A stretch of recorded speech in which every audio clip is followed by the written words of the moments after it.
It is the big story, and it is Fremantle getting a big win over Hawthorn.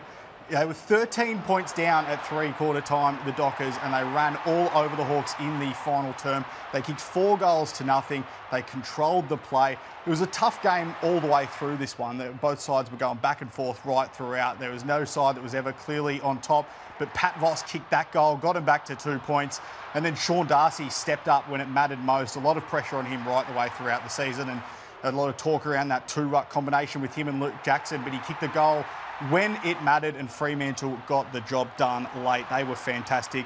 It's big implications for Hawthorn here as well, because they've got 3 massive road trips between now and the end of the season. This was the first of them, so they've got a huge test now in order to make the top 8. We will see how that changes the top 9 on the ladder, because as you can see, Hawthorn were in a good spot. They were in the top 4 at three-quarter time, as we see the ladder here of the top 9. Hawthorn were in the top 4 at three-quarter time, and the Dockers were out of the top 8.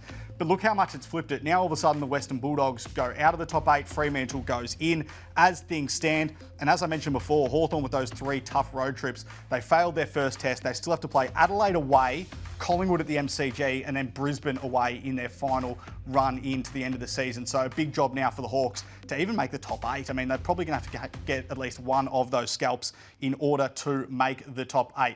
Fremantle, as we said, they were tough right the way throughout the night, and no player epitomised that more than Andrew Brayshaw. He laid 14 tackles. This is him coming off the ground, having copped a massive hit late in this game. He gets the Fremantle faithful up and about. And you'll see him just a minute getting interviewed by Fox Footy with his head completely split open. I can't believe he did this interview afterwards. The Dockers laid 101 tackles as a team. Andrew Brayshaw, 14 of them, along with 29 disposals and 6 clearances. He was clearly best on ground for the Dockers, and he typified their toughness right throughout the evening.